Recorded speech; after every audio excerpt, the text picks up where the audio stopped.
why he thinks a roast is coming. Basically, I started with this life in 1929. And about every 10 years, I found something to abuse him about and make fun of. So I thought I would do the exact same thing for my mother. The problem is, as I started thinking about it, there's funny stuff, and Lynn's memory is better than mine. I guess there is a lot of material.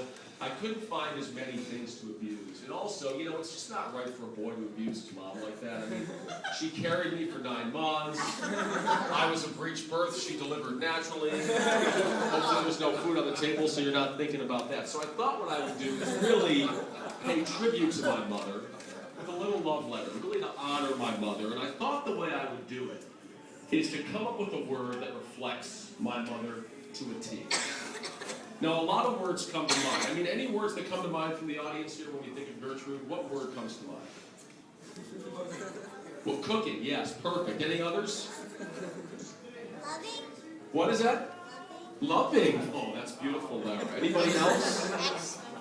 Ex-smoking, yes, she did quit smoking 3 weeks before I was born. Thank you for avoiding the fetal smoking syndrome.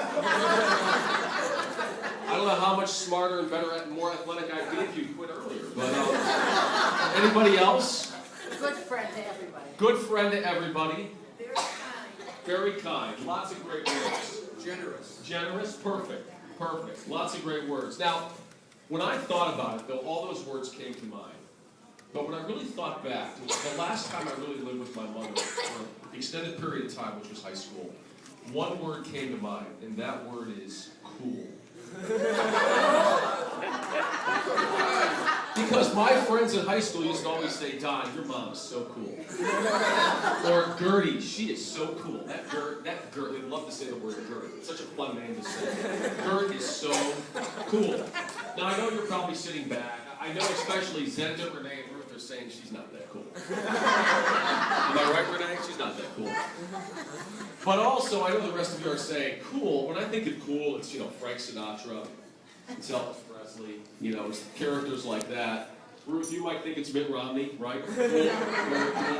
Maybe not, huh? Ross, Mitt Romney, Lynn, what do you think? Just kidding, just kidding. So what I'm going to do is I'm going to talk about how my mother's cool. I'm going to give some examples of how my mother's cool is, all right?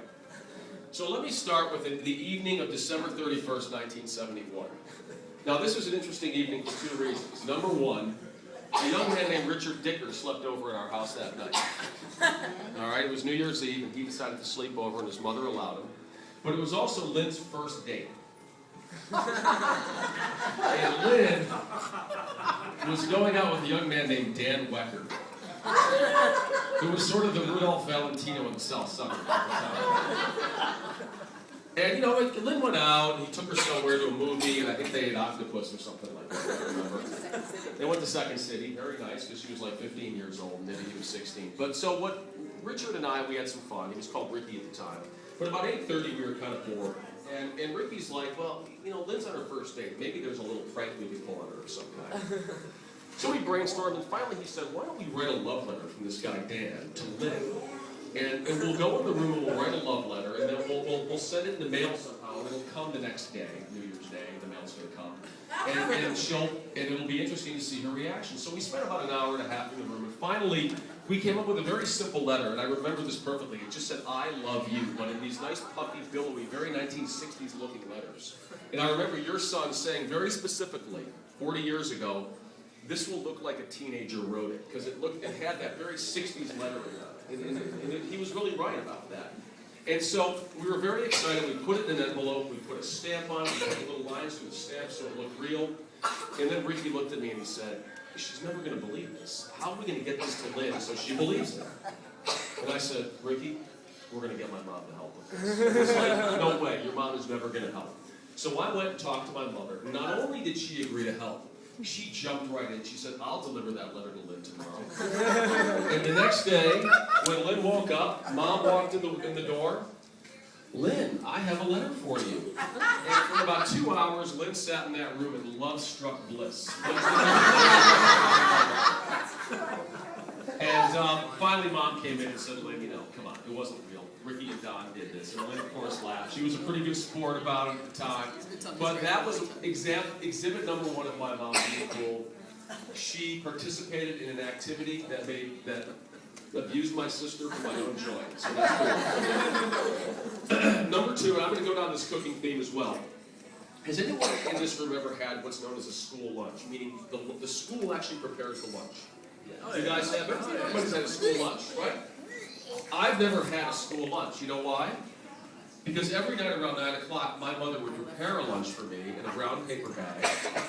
And typically it would be a couple things. It would either be, a nice Carl Bunnig lunch meat. Not Wonder Bread, which we never had because Mom didn't like that. But a nice thick bread. And for a while she served us this weird yellow bread called egg twist, which the other kids made fun of. I said, stop buying that. And she did. And it might be peanut butter and strawberry jelly, never grape. I don't know why, but always strawberry. And then the beauty was she would always throw in a product from the Hostess Company.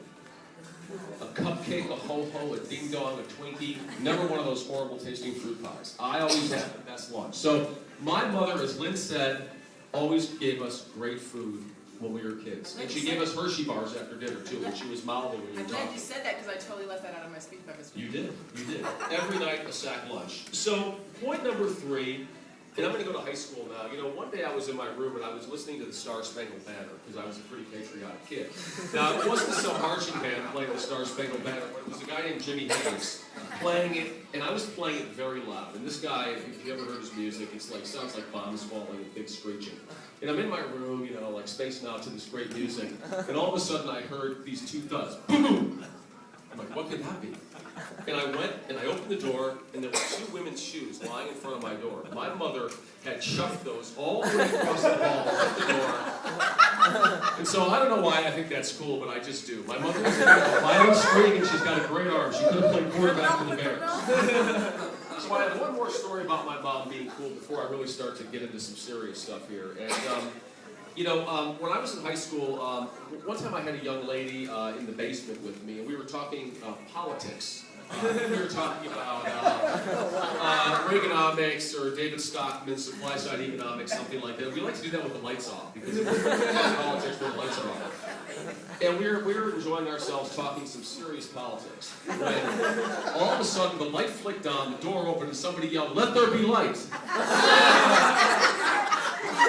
That was my mother's little way of saying, don't do that stuff in my house. Don't talk about politics in my house, young man.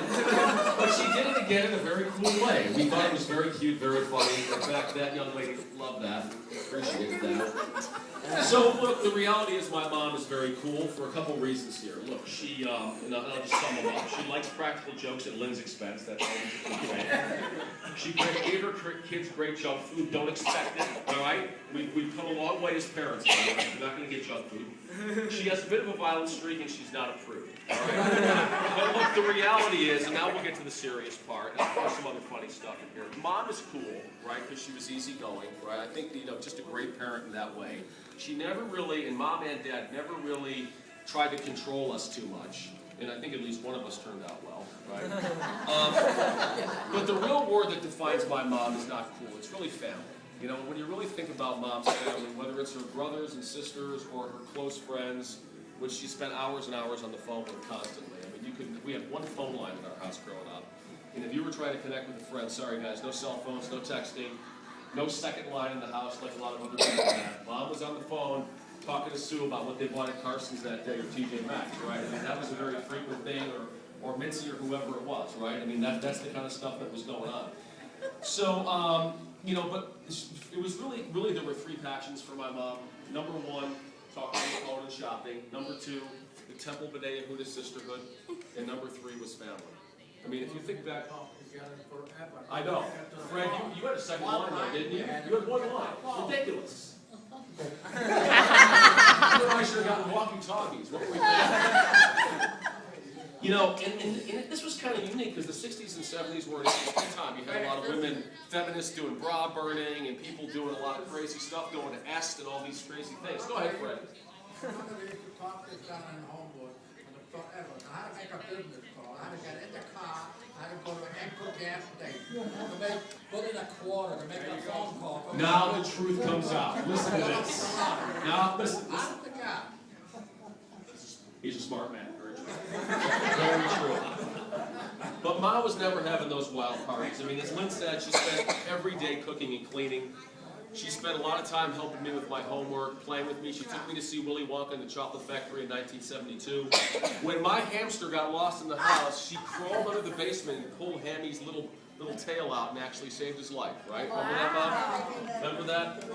When I was hit by a car in 1971, my mom spent every waking hour in St. James Hospital until they threw her out. She was always there for me. And it wasn't just me she took care of. When Larry actually had allergy shots, and one day we were driving home from the allergy shots, Mom ran to the store, Larry actually started having a reaction, which can be a very dangerous thing. He might have died, right? And Mom came out and she said, we better take him back there. And I was like, no, Mom, I've got to watch Leave It to Beaver. A lot more important than saving Larry's life. And she said, no, Leave It to Beaver can wait. We'll take Larry back to the doctor. And they gave him a shot of adrenaline and he survived. So thank you, Mom. And then, frankly, when my little boy here, Ben, got sick 10 years ago, Mom came up and she spent a lot of time both in Memphis with us as well as taking care of Tyler when Lori was down there, and really, she's just always been there for the family. So, Mom, thank you for being cool, because you weren't this overbearing mother, but by the same token, everything with you was always about the family, and I love you for that. So, thanks, Mom.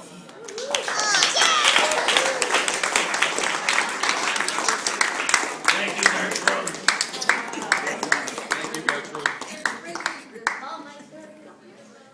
So, we have a whole room full of people that had stories about my mother. I know that we didn't ask you to prepare ahead of time. Who would like to say a few words about my mom? Lara? Lara, go ahead. Nice. Oh, this is going to be awesome. Stand up, Lara. Stand up. Stand up. Stand up over here and tell everybody. Go ahead. Go ahead. That's sweet. Go ahead. She's loving. And what do you want to say about Bubby? What? She's nice. Yeah. What did she call you? Huh?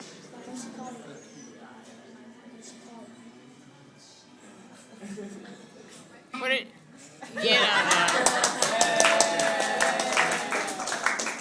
Good job, The sweetie. microphone is free. Who'd like to say some words? You want to say it again, Lara? You want to do it again, honey? You want me to hold you while you do it? Warmed up. Say some more stuff and Daddy can hold you. I'm Ed Merkin. I know Gertrude and Sherwin from Homewood Floss Farm. Way back when I didn't have gray hair. And I have to tell you, Gertrude, I'm very happy you got out of Germany. You've been a good friend. We enjoy the same thing, the concerts in Temple. And Larry, our executive director of the Temple, knows when Gertrude comes up to him Friday night, the Temple is too cold. He was wasting money. Anyway, Gertrude and Sherwood, I want to tell you what 3 fine children you two have here. You should be very proud of what they've done with their life and what they do for you. And you should live to be, as you heard one Friday night, our new rabbi said, you should live to be 120 in 3 months. Why 3 months extra? You shouldn't spoil the party for the 120th year. Thank you so much. I guess Fred's going to come up to the front. No, he's not coming to the front. Yes. Alphonse, okay. My mother's brother.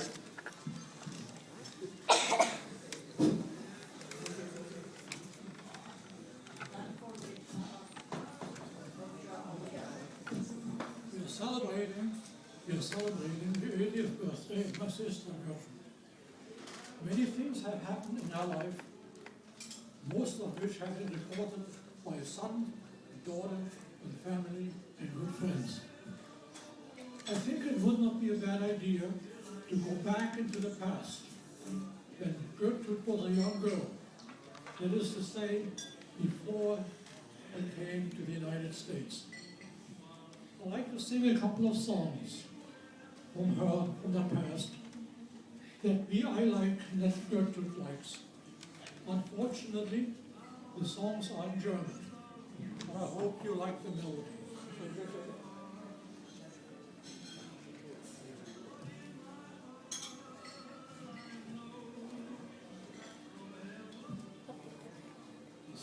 This song was very popular in Germany during the late 1930s and early 1940s. It goes like this. Sing, Nachtigall, sing, ein Lied aus alten Zeiten. Sing, Nachtigall, sing, für mein müdes Herz. Sing, Nachtigall, sing, von tausend Seligkeiten. Sing, Nachtigall, sing, sing vom Liebesschmerz. Als der Liebste dich besessen, sagst du süß und warm.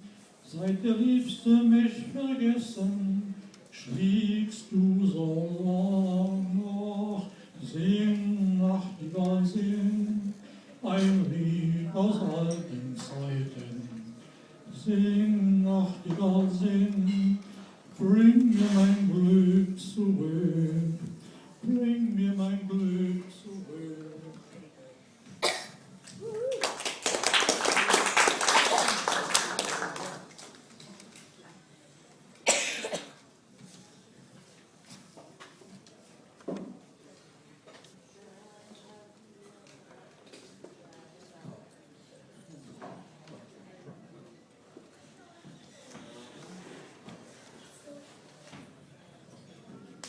This song was originally in French and it became a very popular song in Germany in around 1938, 39 and so on.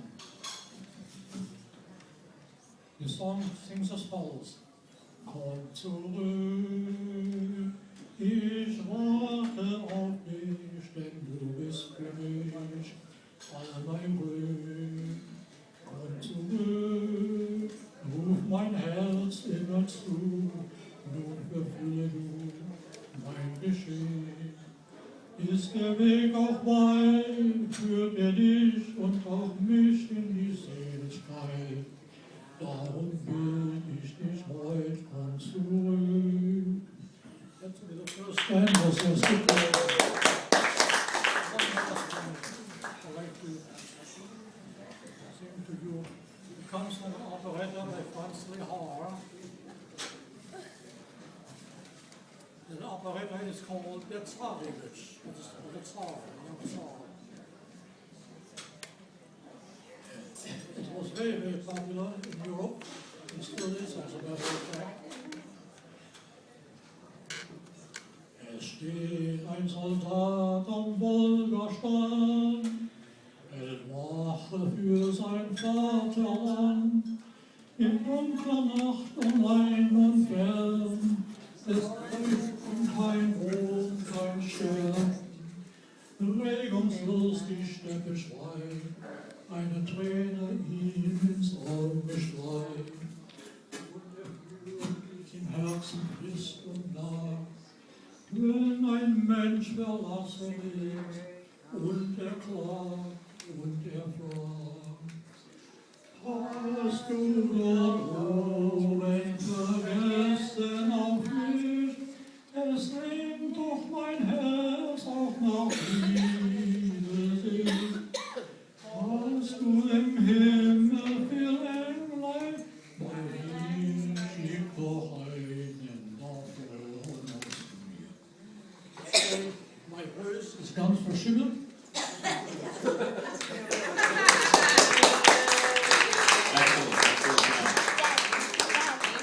John. Anyone else? Oh, Tyler, you want to say something? Nobody.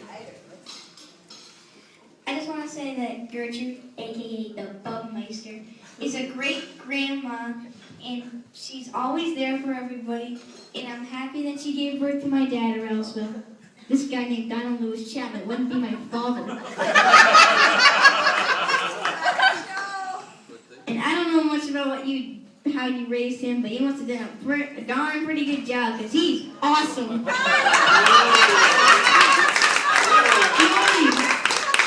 The only bad thing was you couldn't brainwash him to feed his kids junk food. Very nice guy. Anybody else? Get up. I'm Wally Hine, my wife Lois. For many years, we were neighbors to the Chapmans on Jill Terrace. They were the most wonderful neighbors, and we miss them dearly. And Chappie used to be a tennis partner with me, and we had some great times together. And we wish a very, very happy birthday and many more to Gert. Thank you. Thank you, Can Will. we eat this? Can we eat this? First of all, I'd like to wish you a very, very happy birthday. And of course, many, many more. And another thing I would like to tell you, you are a very important part in my life. If it wouldn't be for Gertrude, I would not be here. And to me, she is just absolutely the greatest woman. And another thing about the cooking and baking, I have so many treasured recipes from her. And I just wish you all the best. And I'm very proud to be part of your family. Even though I'm just a generic link, but anyhow, and you always made me and my husband, Andre, to feel a part of your lovely family. And thank you so much for everything, and I wish you all the best. And many, many, many more years. Thank you, Will.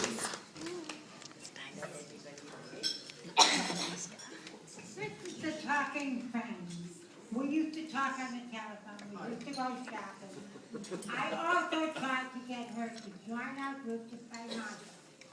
Darn it, I could never do it. But she moved north and she now plays Monster.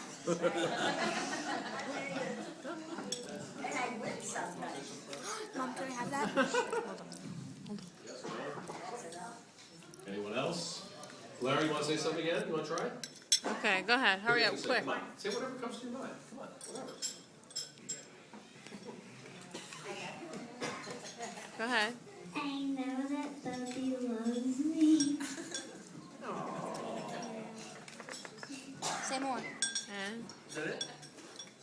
That's all. That's good. Good job. Anybody else? Well, that concludes our program tonight. Mom, you want to say anything? Oh, very good, very good.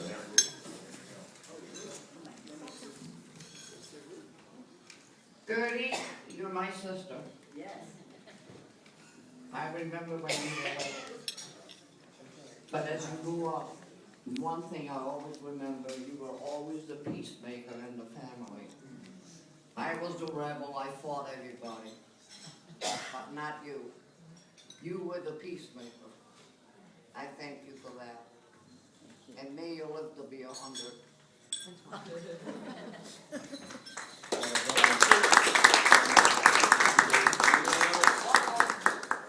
Anybody else?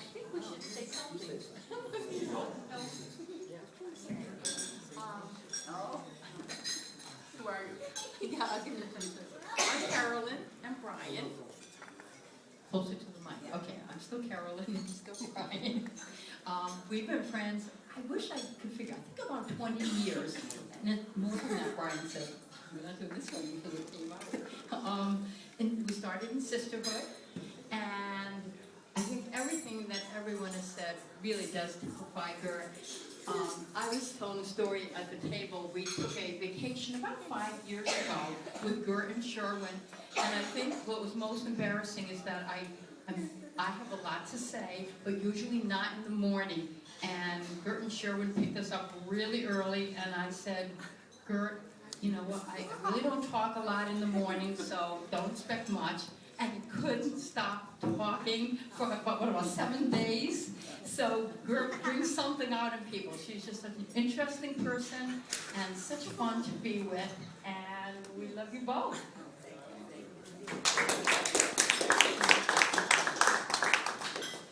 Anyone else? You got something else to say?